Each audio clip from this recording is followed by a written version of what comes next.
Ay, na, na, na, na, na, na, na, na, na, ay, ay, na, ay, ay, ay, na, na, na, ay, na, na, na, na, na, na. Shalom, shalom, wonderful friends. It's great to be with you. Happy Election Day. I was just volunteering as a poll chaplain, making sure there was no voter intimidation out at one of the voting sites. Everything was peaceful where I was, and our team will be back out there. Mike was out there as well from our team. Isaac is headed out there as well, just to make sure we have a safe and peaceful day, that we can all do our part. I hope everyone's had the chance to vote, anyone who's an American citizen here, and to be informed of the issues. So important. And I'm so glad that we're keeping up our learning today, and on such a relevant topic about being a bystander as it relates to psychological states and dispositions around bystander effect. So friends, let's start with a little poll question here. Okay, I am more likely to help a stranger in need.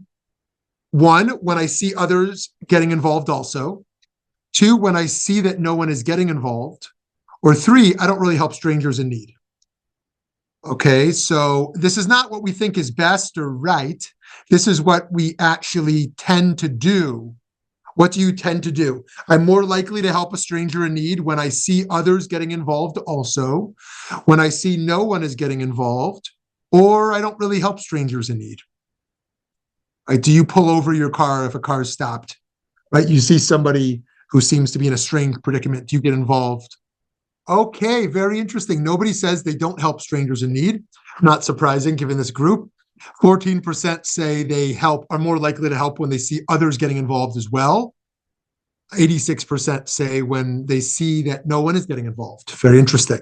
Okay, friends, here we go. Often as humans, we're challenged by the question, what would we do? It must play in our heads that if we were in a situation to help someone, whether that person was being mugged or bullied or threatened, that we would act like a superhero and stop any harm. But human beings are actually not so simple, nor are we always noble. Instincts inculcated into our brains through the generations call for self-preservation. It's natural to protect our own before we set off to protect others. But how far does the line go? Especially when there's an opportunity to save a life right before our eyes. Sadly, this conversation begins with a murder, a famous murder, the death of Catherine Genovese, known as her nickname Kitty. 6 decades later, the contemporary legend of the brutal death of Kitty Genovese in Kew Gardens neighborhood of Queens continues to shock, challenge, and disrupt the limits of human decency. The common retelling of the Kitty Genovese story is that Kitty, a 28-year-old bartender, was savagely killed as she returned home to her apartment building in the early morning hours. Initial reports, as detailed in a contemporaneous New York Times article, painted a chilling picture. A young woman subjected to multiple attacks over nearly 40 minutes, while her taciturn neighbors looked on and did nothing. And even though Kitty yelled for help during the course of the attack, no one intervened. This narrative, which has certainly become ingrained in the larger American psyche, transformed into a potent symbol of metropolitan indifference and the psychological phenomenon now known as the bystander effect. Indeed, the inexplicable apathy of Genovese's neighbors ignited such outrage that New York Times editor A.M. Rosenthal published a moving book on the incident, 38 Witnesses, reframing her tragic demise from a local incident into a global headline that continues to shape our understanding of societal responsibility. The consequence of the Genovese case lies not only in the agony of her death, but also in the way it concretely exposed the psychological implications of broad group behavior. Prompted by this outrage, researchers began to delve into the underlying causes of this inaction, leading to a new understanding of the social and psychological factors at play. The case highlighted the concept of the diffusion of responsibility, where the presence of others diminishes an individual's sense of personal obligation to intervene. It also brought attention to the role of social influence, where people look to others for cues on how to behave, and in the absence of action, interpret the situation as non-urgent or non-threatening. Furthermore, the fear of making a mistake or being judged by others can paralyze potential helpers, contributing to the collective inaction that was so devastatingly illustrated in the Genovese case. While the Genovese case was not initially conceived as a psychological experiment, it has served as a catalyst for countless studies exploring the implications of bystander behavior. Research has consistently supported the notion that the presence of others can inhibit helping, but has also identified conditions under which people are more likely to intervene. Now, despite its profound impact on the study of human behavior, urban apathy and the formation of the bystander effect theory, the narrative surrounding the Kitty Genovese case has been challenged and revised over the years. When the story first broke, it was reported with a shocking level of detail, suggesting that the passive witnesses either saw or heard the attack and did nothing to intervene. In ensuing years, this particular rendering of the scene has since been scrutinized by researchers, historians, and journalists who argue that the original reports may have been exaggerated or even misrepresented by the media, particularly by the New York Times, which played a significant role in shaping the public's understanding of the event. Primary pieces of criticism centers on the claim that the people who were said to have witnessed the crime and refused to act. Subsequent investigations have revealed that this number might not accurately reflect the reality of the situation. It appears that many of the so-called witnesses did not have a clear view of the attack, nor could they all hear what was happening. With its narrow alleyways and the scattering of windows facing different directions, the layout of the neighborhood itself most likely meant that few witnesses had a full understanding of what was happening. One neighbor reportedly said, 30 people must have called the police by now. It's also possible that many were unsure of the urgency of the situation, mistaking the cries for help as a domestic dispute or a drunken argument.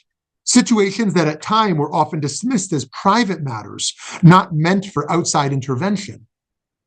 The revisions of the Genovese narrative suggest that while the case still serves as a powerful example of the bystander effect, it also is a reminder of the complexities of human behavior and the dangers of oversimplifying real-life events to fit a particular psychological theory. The media's initial portrayal of the Genovese case arguably amplified the moral panic around urban apathy and indifference, influencing public opinion and even shaping the direction of social psychology research. However, the re-examination of the case underscores the need for careful consideration of context, nuance, and the limitations of our understanding when interpreting such events. The evolving narrative of Genovese murder continues to inform discussions about moral responsibility, the role of the media in shaping public perception, and the importance of accurate reporting in the study of human behavior. Now, Jewish wisdom offers profound insights into the moral obligations of individuals to intervene and protect others, particularly in the face of danger. Most explicit is the command in the Torah, Lo tamod al dam re'echa, do not deal basely with members of our people, do not profit by the blood of your fellow. Also translated at times as do not stand idly by the blood of your neighbor. Right? This is the most clear pasuk, the most clear verse in the Torah around being complicit, not standing idly by. This directive suggests an ethical duty to protect one's own life from harm, but it goes even further, establishing a mandate to intervene when another person's life is at risk. This principle is deeply rooted in Jewish law, which even permits the killing of a violent pursuer known as rodef to save a potential victim. The Torah presents several narratives that highlight the complexities of moral obligation to intervene in the face of injustice or danger. One of these we talked about last week. As a reminder, when Moses witnesses an Egyptian taskmaster brutally beating a Hebrew slave, he first looks around to see if anyone else is present who might intervene. The text says he turned this way and that way, seeing no one about, he struck down the Egyptian and hid him in the sand. Many, many ways to interpret this idea of why he looks both ways and only intervenes when he sees no one. There are some interpretations that suggest Moses was assessing the situation to determine if others were present who could step in. When he realized no one else was willing or able to help, the responsibility to act became uniquely his. We can see Moses' decision to intervene as part of the Torah's broader call for justice and protection of the vulnerable. By striking down the cruel Egyptian, Moses took a stand against oppression, despite the personal risks involved. This act of intervention underscores the importance of not remaining passive in the face of wrongdoing, particularly when the lives or well-being of others are at stake. I know many people who say, you know what? I'm not going to talk politics with my friends at dinner. It's too divisive, who don't feel a moral obligation that the moral stakes are high enough, right, to actually have to intervene. Or maybe they feel that actually lives are not at risk in elections. In any case, there's a growing sense among some that we have to speak up when we think there are real dangers at stake. And there's a growing sense among others that we shouldn't talk about things that divide us. We should just, socialize and stay connected and avoid things that where we have major moral differences. And it's whatever we stand, it's good to get clarity on and kind of root in Jewish values our position. Rabbi Avraham ibn Ezra in the 12th century taught that the legal status of the one who oppresses and of the one who witnesses the oppression but keeps quiet is the same. I was going to repeat that, how radical that is. Ibn Ezra says, the legal status of one who oppresses and one who witnesses the oppression but keeps quiet is the same, like according to Jewish law. A psychologist, Solomon Asch, found that the power of conformity is very strong. This is also a famous study. People will go against their intuition and their best judgment to align their basic observations with what the group thinks. But he also found that it only takes one dissenting voice to convince one to avoid the conformity of doing what one knows to be wrong. One of the most famous examples was the distance of lines. That are these lines just as equally as long or different? And the answer was clear, but the person was presented with a group that all said the wrong thing. And so the person being studied would say the wrong answer also, because they wanted to conform with what, like, I can't be crazy. If all 10 of these people say that's the answer, it must be the answer, right? I'm just going to say what everyone else is saying, right?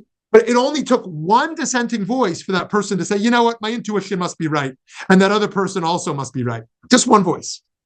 The narrative of Noah's Ark offers a different perspective on moral responsibility, right? Our parsha last week.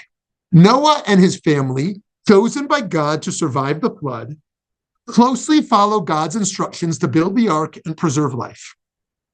Yet the text is silent about any efforts by Noah or his family to warn or save the rest of humanity. This absence of action and the seeming lack of empathy shown towards the soon-to-be drowning masses has been interpreted by some commentators as a moral shortcoming. Noah's focus on his immediate family's survival, while obedient to God's command, contrasts with the ideal of broader communal responsibility and intervention, right? I know people who put all of their savings in their will towards their children. Okay, maybe there's some nominal thing towards some charity, but really in the world, all we want to save is our family, right? Make sure that they have as much comfort as possible. But society, I can't do anything about that really. Right? So Noah too, if I can save my family, okay, some animals too, good enough, right? And he was the most righteous in his generation. Some interpret that in his generation as meaning, compared to any other generation, he wouldn't be righteous enough. And some go the opposite way, even though it's a less literal of a read, that he was even more generous than other generations as well, more more righteous than other generations. And as a reminder here, the art always shows 2 of every animal, but just as a reminder, it's 2 of every non-kosher animal and 14 of every kosher animal, 7 males and 7 females. So the art often misportrays that. The biblical narrative raises vital questions about the extent of one's responsibility to others in times of crisis. While Noah fulfilled the divine command to save his family and preserve animal species, the lack of engagement with the fate of others contrasts sharply with later Jewish teachings that emphasize communal responsibility and the moral imperative to protect others whenever possible. In Jewish thought, such narratives serve as only a foundation to explore the balance between self-preservation and the duty to intervene on behalf of others, even when doing so may involve personal risk. Maimonides, in his writings on murder and the preservation of life, reinforces such an obligation. He emphasizes the mandate to intervene, arguing that failing to act to save a life is a grave moral failing. This concept resonates with the modern secular law of the Good Samaritan, which similarly encourages intervention to assist those in danger, though it often includes considerations of the risk or liability that might accompany such actions. Complicated matter. What is a doctor to do who isn't licensed anymore or isn't licensed in a certain situation, putting themselves at risk? And there are different laws involved in such matters. What is a police officer to do who's off duty? Or what is someone to do who happens to carry a firearm and witnesses a violent conflict in such a situation? Or not a firearm if they're just going to violently intervene where they see somebody being abused publicly. Additionally, Jewish scripture further supports this imperative to act, suggesting that individuals must go to great lengths to preserve the lives of others. For example, there's a Torah verse about the simple return of lost livestock. The sages of the Talmud look beyond that plain reading of the obligation beyond property to include the preservation of human life. The verse is understood as mandating that just as one must return a neighbor's lost animal, one must also intervene to save a neighbor's life if it's in danger, whether from drowning, attack, or any various peril. Of course, Jewish law also recognizes limitations on this duty when all resources are scarce, as seen in the parable of the canteen. Wondering now, what's the parable of the canteen? As it's elucidated in the Talmud, presents a profound ethical dilemma about the allocation of limited resources in life and death situations. The scenario involves 2 people stranded in the desert with only enough water in a canteen to sustain 1 person until rescue. If they share the water, both will die. If one drinks at all, they may survive. Rabbi Akiva offers a solution, stating that your life takes precedence over the life of the other. Thus, according to Rabbi Akiva, that in such a situation, the individual who possesses the water should prioritize their own survival, as one's obligation to preserve their life supersedes the obligation to save another's. Though it may seem counterintuitive, this teaching accentuates a fundamental principle in Jewish ethics. While there is a powerful imperative to help others, self-preservation remains paramount. The parable further illustrates the limits of altruism in situations of extreme scarcity, where the survival of one person may necessitate the abandonment of another. Rabbi Akiva's ruling does not imply a disregard for the value of another's life. Far from it. Rather, Rabbi Akiva recognizes the austere realities of human survival and the onerous choices that arise when resources are insufficient for all. Interesting enough, whenever I do this scenario with children or teens, thinking about the moral dilemmas we talked about with Kohlberg and moral development last week, they always want to break the rules. They want to say, they say, well, why can't you just one drink and then carry the other one to rescue, or share it and, do this or that? Like, there's got to be some alternative. And I appreciate that, like thinking creatively out of the box. There must be more options than me or you, right? In such a scarcity of resources. But the Talmud wants to push us in that binary, right? And nobody says, share it and both of you die. The dissenting view says, give it to the other person, give up your own life. But the dominant winning view is, yes, of course you want to do all you can to help others, but you first have to save your own life, right? If you're struggling, limit what you're going to do for others to take care of yourself, strengthen yourself. And when you're strong again, double down on helping others, right? We all have rough patches in our life. And when you're in a rough patch, double down on self-care. And then when you're strong again, double down on other care. In this context, the bystander effect is seen in a different light, in that Jewish law encourages intervention to save lives, but it also sets boundaries. By acknowledging that individuals are not required to sacrifice their own lives to save others, they may be prepared to do all they can to ensure that no lives need to be harmed in the first place. This nuanced approach reflects the intellectual tension between the ideals of communal responsibility and the practicalities of self-preservation. Literature distinguishes between two risks that one should consider when intervening in life-threatening situations. Vadai sakana, which means a definite risk, and safek sakana, a possible risk. Take organ donation, for instance.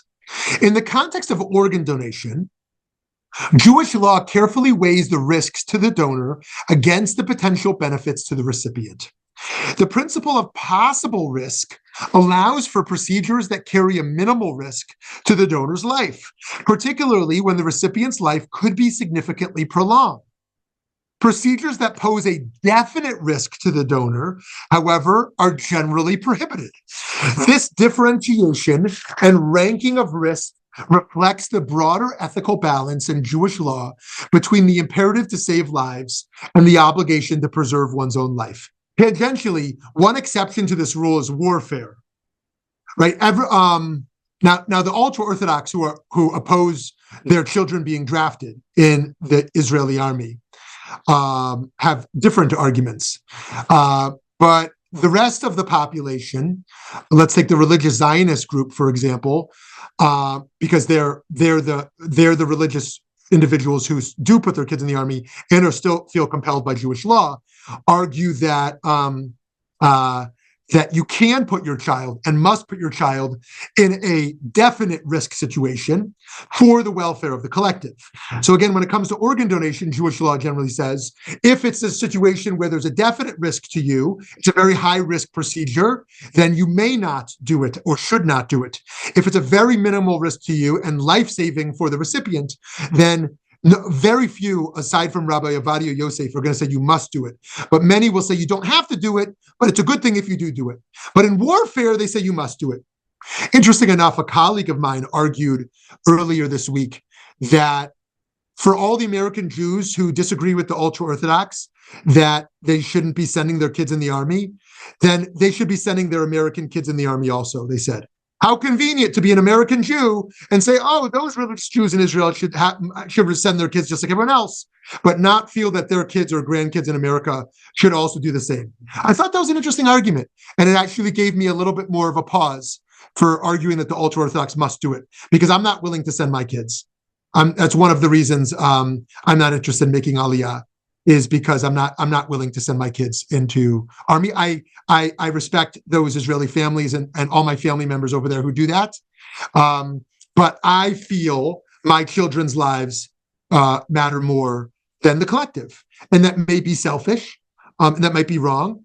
But I as a parent feel my first obligation is to protecting my kids. And so that's one of the reasons that I couldn't make Aliyah, and I respect and find it noble those who feel so committed to the Jewish people and Jewish people's security that they're willing to put their kids on the front lines of Gaza, in Lebanon, because they believe that that will protect the global Jewish people.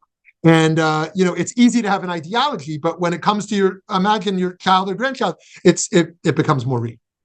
And I know there are people here who have many family members who are serving in the Israeli army, and it's a sensitive issue for us all.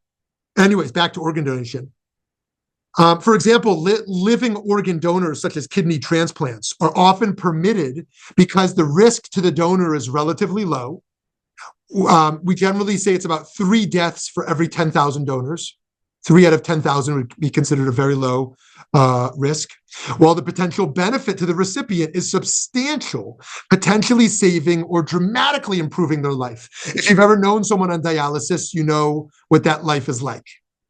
Procedures that would endanger the donor's life, such as donating a vital organ that could result in the donor's death, are not allowed because Jewish law prioritizes the preservation of the donor's life.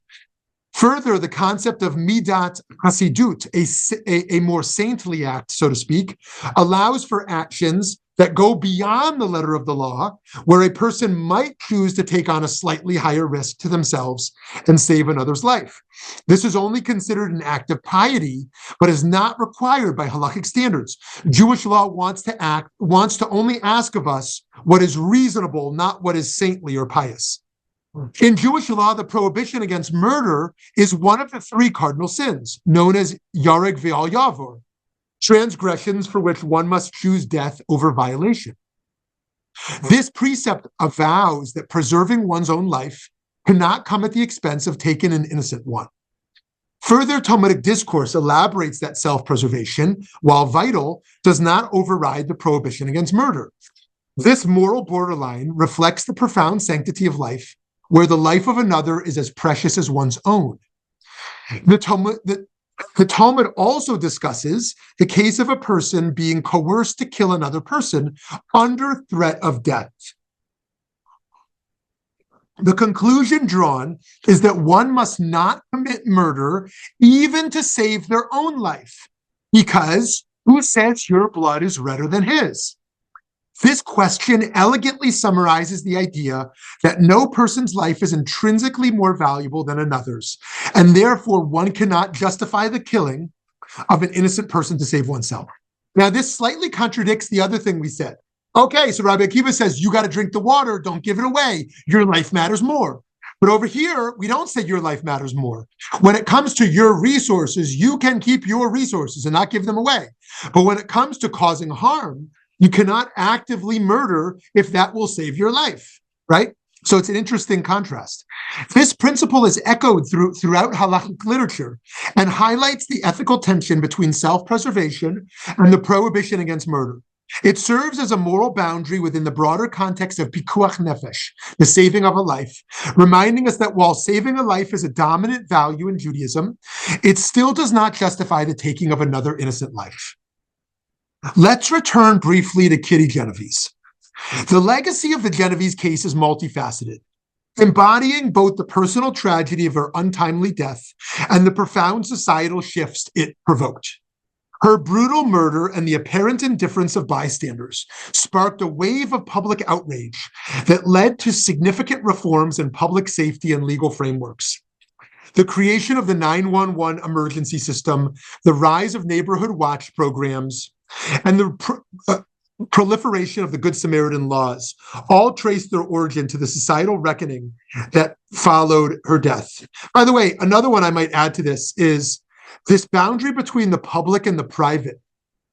You know, I once read, and I don't know if this is true, but maybe y'all will know more than me on this, that FDR was the transition point when they started covering presidents' private lives.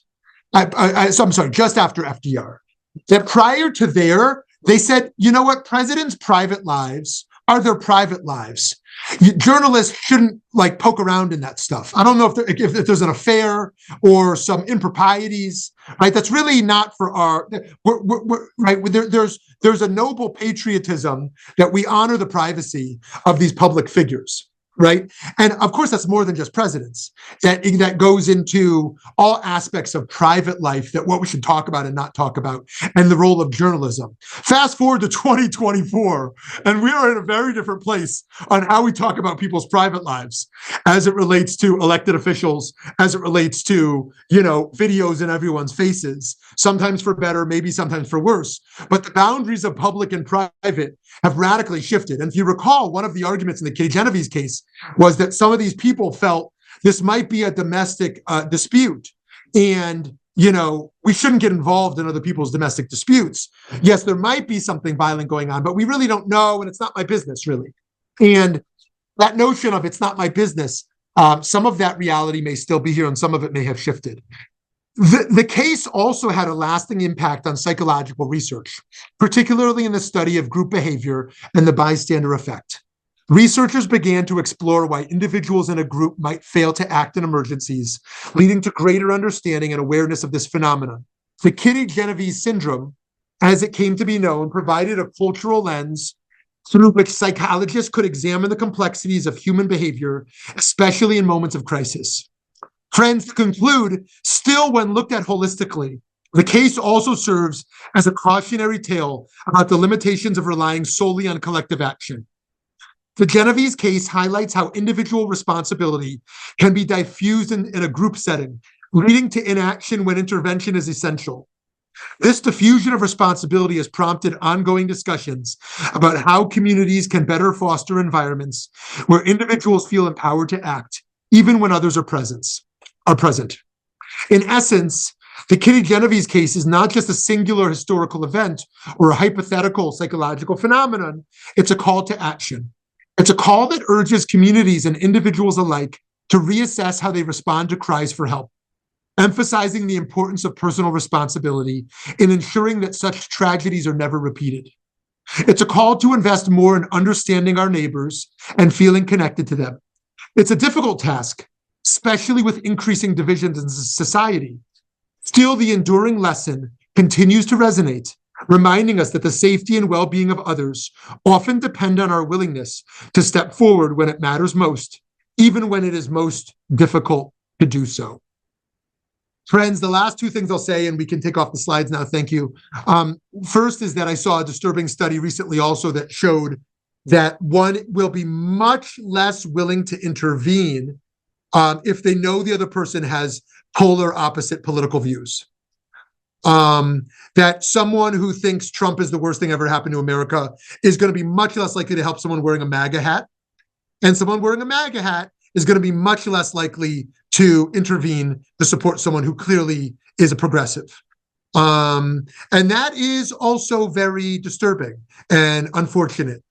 We know that there are racial differences around who will support. There are gender differences and the like, and then many other psychological factors as well. The other last thing I want to say is just, and I shared it a week or two ago as well, but from the Parsha just a week and a half ago, the question, Hashomer Achi Anochi, am I my brother's keeper, right?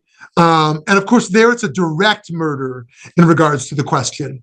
But that question of, we always answer it as the simple answer is yes, I'm my brother's keeper. But it's actually what we're trying to do here is actually problematize the question a little bit more. To what extent am I my sibling's keeper, my brother and sister's keeper? To what extent, to what degree of sacrifice, to what degree of psychological disposition am I my sibling's keeper? Okay, friends, let's open up the conversation. I would love to hear from you on this. And related and unrelated issues. Hi, Cheryl. I think Cheryl's going to hop in there. No, not yet. Not yet. Okay, someone else. Let me see the chat because I didn't see the chat yet. Good. I see from our friend, Dr. Heydrich, reminds me of the airlines who tell passengers in case of emergencies to take care of your own oxygen mask first before you help your child's or another person's. Ostensibly, you can't help others if you're not capable of yourself. Yeah, thank you for that. Thank you for that. And that very much fits in with Rabbi Akiva's position over there. And, and we supported that view, and we also challenged that view as well. So, yes, I think I saw Gary ready to hop in here. Yes, hi, Gary. Good morning, everyone.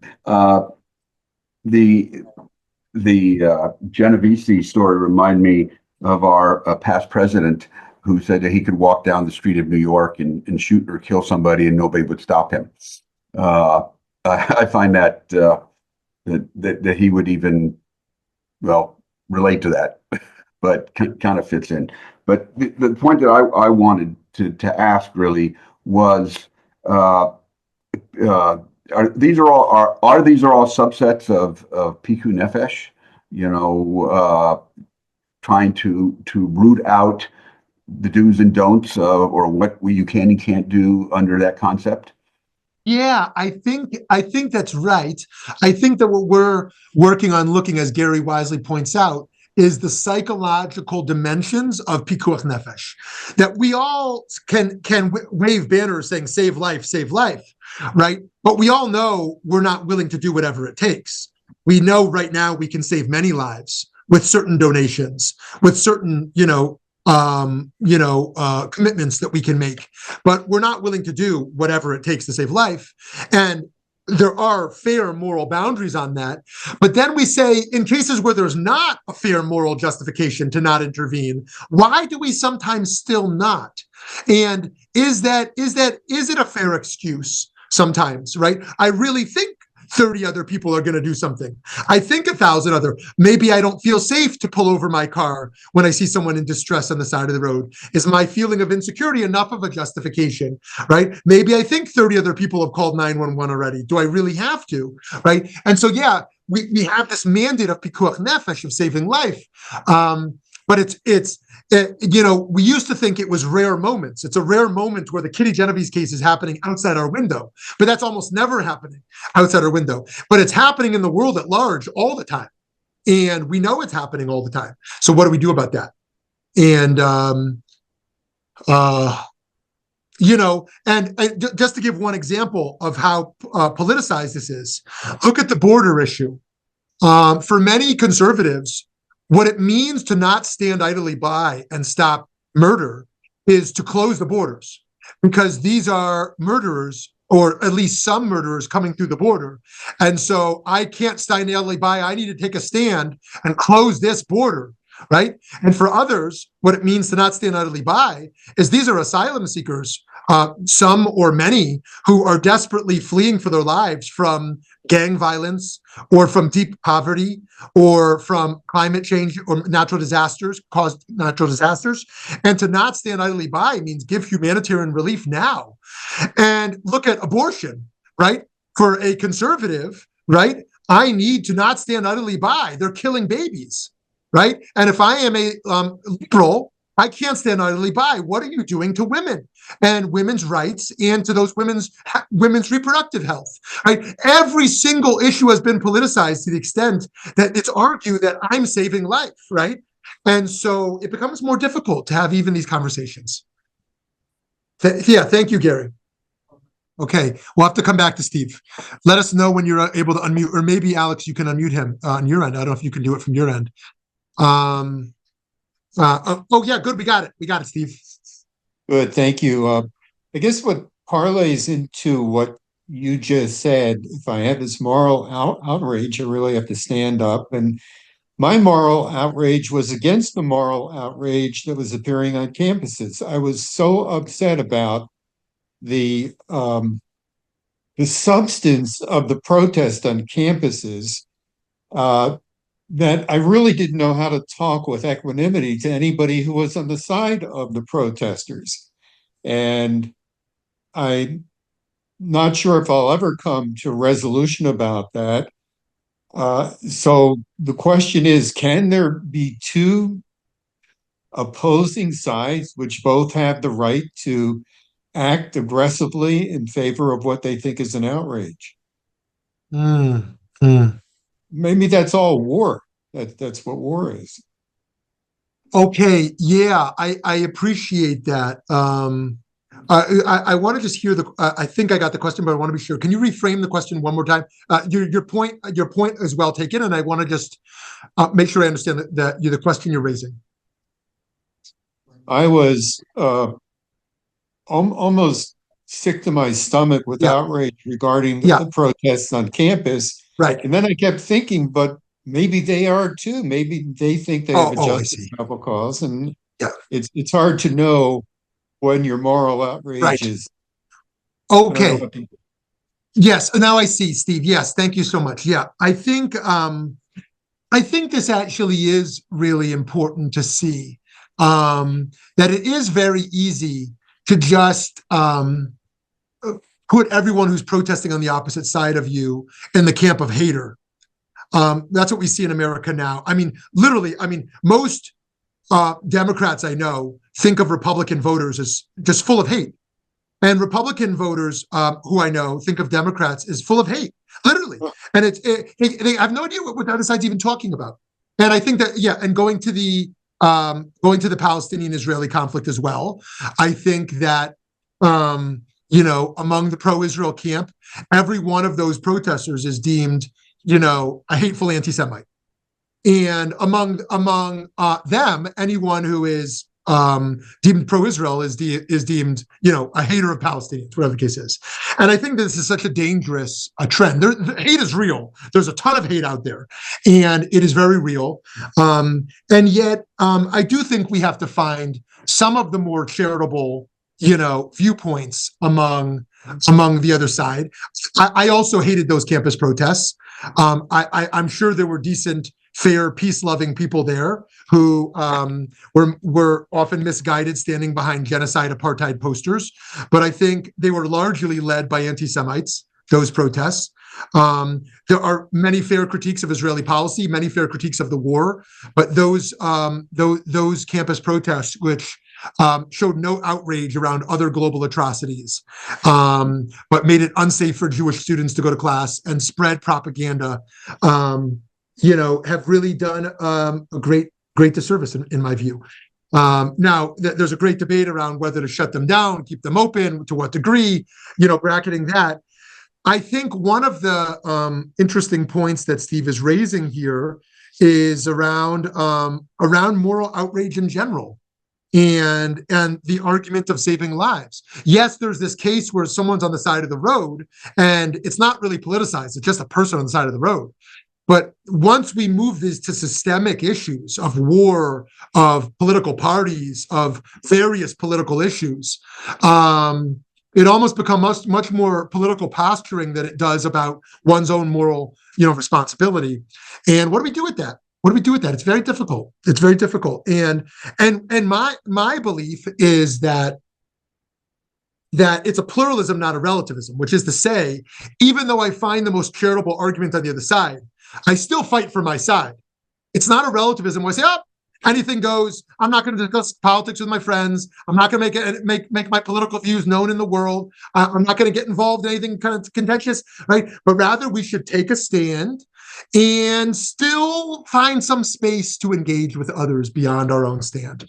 And just the last thing I'll say about Steve's point is, there's an ethicist who was in town recently, and he took a different view on just warfare than I've heard recently. I think what most, kind of liberal Zionists have argued in this war is that it is a just war that is being conducted, but there are still, ethics of warfare that we should be mindful of. What this ethicist argued was, forget the ethics of warfare. Stop talking about just warfare. What matters is which side is more just, and is it a just war? And then let them do whatever it takes to win. That was their argument. You don't fight a just war against Nazis. You do whatever it takes to defeat Nazism, was his argument. And I think that was, and he was pushing back against Michael Walzer's view in the New York Times that opposed the pagers, the pager use, bombing, the detonation of the pagers, because, there was some innocence connected and some of those people were off duty. And he said, you can't blur the lines of civilian and non-civilian. And this ethicist said, who cares if the Hezbollah terrorist is on or off duty, right? This person is trying to kill you. You have to take them out. Anyways, I bring up this debate around, do we actually care about just warfare or just that it's the just side? Because I think that in a war like that, the other side's going to argue the same thing. We can do whatever we want because our side is more just. And in response to that, when I challenged him, was, who cares? Right? Fine, let them do whatever they want. At the end of the day, that's the history of warfare, and so these are really difficult times, in times of war and times of political divisiveness, and I hear you, Steve. So thank you for raising that. Hey, Stan. So the Talmud tells us that if you save a life, it's as if you save the entire world. And Shmuly, you and I discussed it. met with another rabbi who said that only pertains as if you save a Jewish life.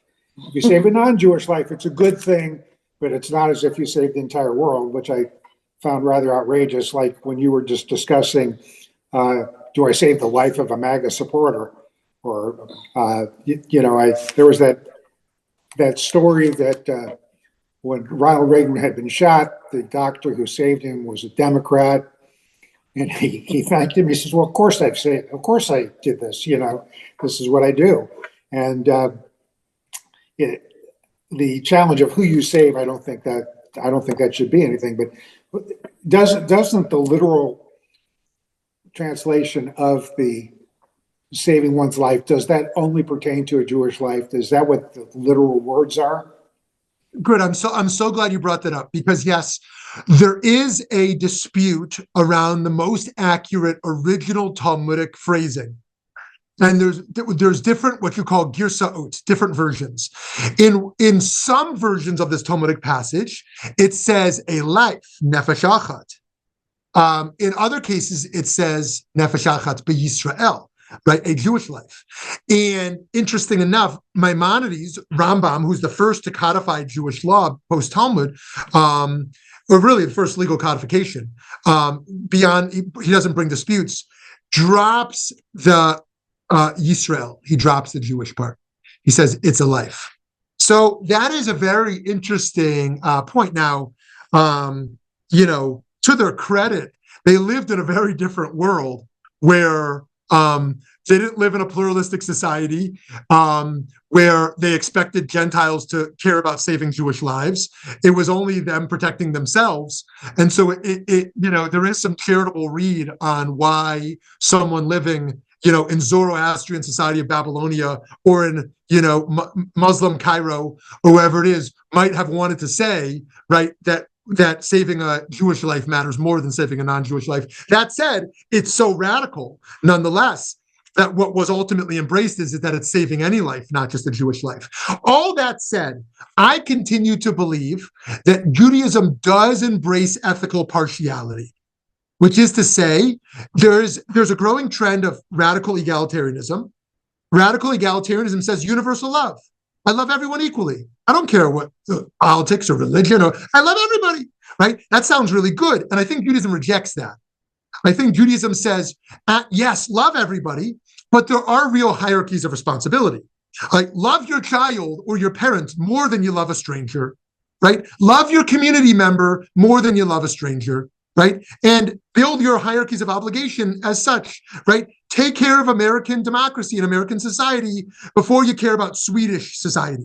Swedish society is great. Love everybody. Love your fellow Swedish friend. And, but take care of American society first, right? And so I think that that there are ethicists debate about partiality all the time. And so while I think it's crucial that we save any life, and we should care about saving non-Jewish lives just as we care about saving Jewish lives, when it comes to our other ethical commitments, I think there is serious space to say, I do choose Jews over non-Jews in some cases. Just like I'm not opposed to a Muslim saying, I choose Muslims over non-Muslims, right? Or a woman saying, I choose to help a woman over a man because I'm connected to women, right? Or someone with disabilities saying, I want to give all my charity to disabilities rights, right? These are my people. These are people I feel aligned with. I feel a deeper ethical obligation to people like me. I'm a black queer person, and I want to give my charity to support black queer causes. That's what I feel called to. And Jews who want to give their charity primarily to Jewish causes. I think there's real moral justification of that, even though we want to defend that we have to save all lives. So, but push back if people disagree with me here. I always welcome pushback. Some of what you talked about earlier, and it comes back to what we're talking about now.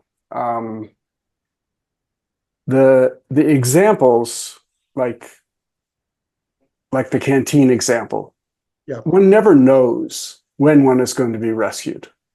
Life is always more complicated than hypotheticals. Having been a law professor, I dealt with hypotheticals a lot, and it's easy to construct hypotheticals in which there's a clear answer, but life is never like that. Life always leads to more complexity and more moral ambiguity than than we can ever construct in any law or any hypothetical example or any Talmudic phrase. Life is always going to give us reasons to think outside the framework that the rules say.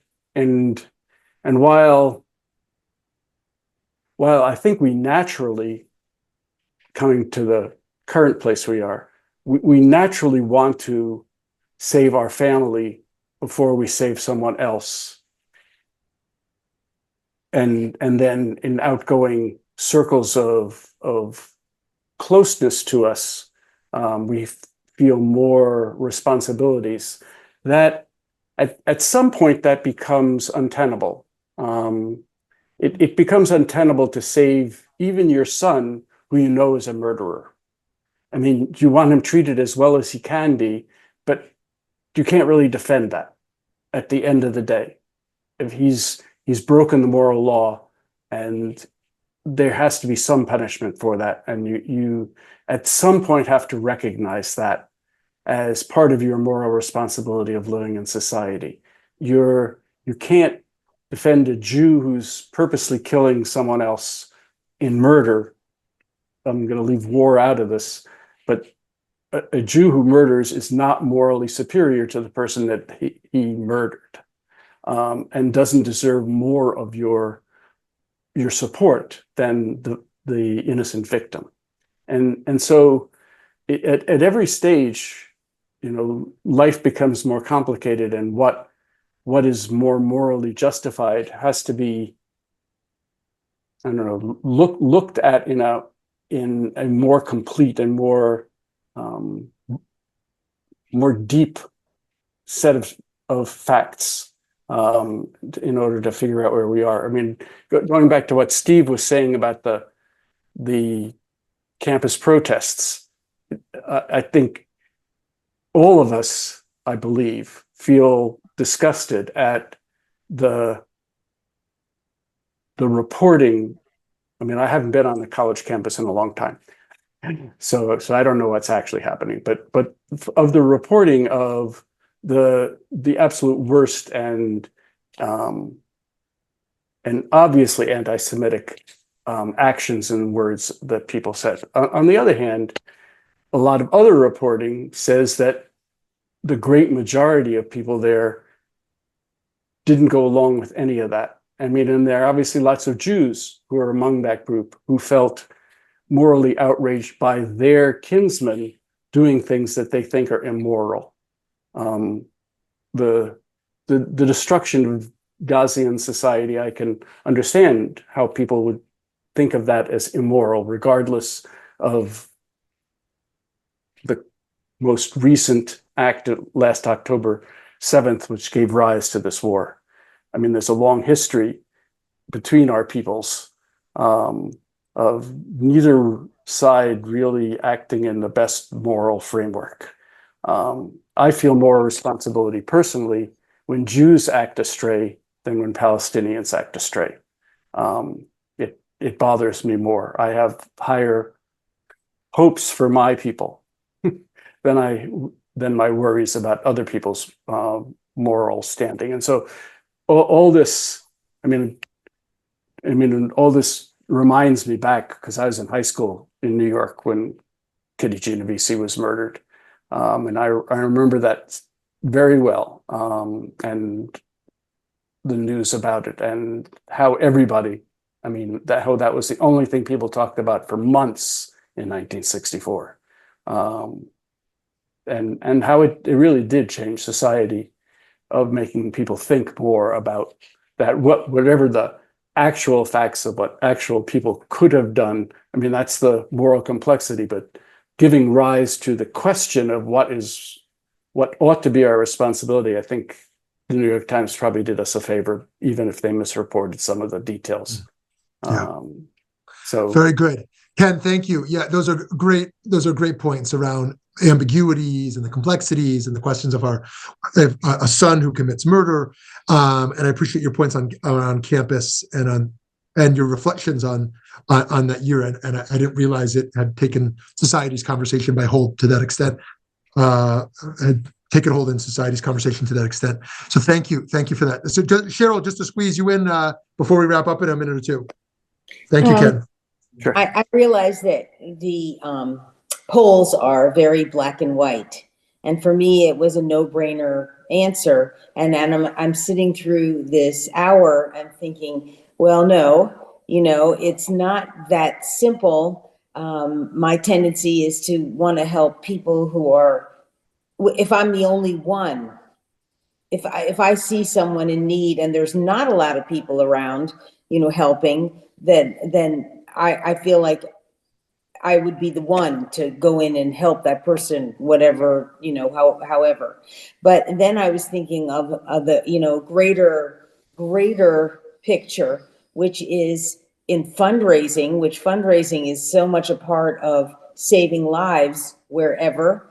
And if we just depended on one person to do that, then, we would lose. So I guess it really just all depends. I just got to thinking of, fundraising has to be like a group effort, a large effort. I just remember when HAWS was really got started. I have the t-shirt still, do not stand idly by, when with Rwanda and all. I mean, it was amazing that we were being asked to help a population, halfway around the world that we didn't know. But if we didn't do it, then we would be kind of responsible. We don't want to be responsible. So anyway, I know your polls are simple, but I'm on both sides. Very nice. Well, the whole goal of my using a flawed poll was to remind us how flawed polls are in general, to encourage us all to vote today. I don't know how these pollsters get away with it. Here's what a pollster can say today. They can say, according to the data we have, it's either going to be very close or one of the two sides is going to blow out the other one. Like, whoa, what did you just tell me? So, according to all of our data, we have no clue what's happening, right? Okay, great job. And who funded your research, right? So, yes, thank you. So, I agree with your point. And that HAWS comment is just awesome, too, because obviously, Elie Wiesel was the first real Jew to really kind of be a teacher of this, that nobody can stand idly by on global atrocities. But then HAWS took it to a whole nother level as an organizationally. And Ruth Messenger is just a force to be reckoned with, one of my heroes in what she's done of raising that consciousness. And it's very unfortunate that people aren't talking about the Sudan and many other, global atrocities that are happening right now. Our capacities can be very limited. So, friends, I'm sorry we'll miss each other next week, but I look forward to picking up again after that, praying for peace in the country and all good results, whatever they may be, and all good things in your home and in your heart today. Have a great day.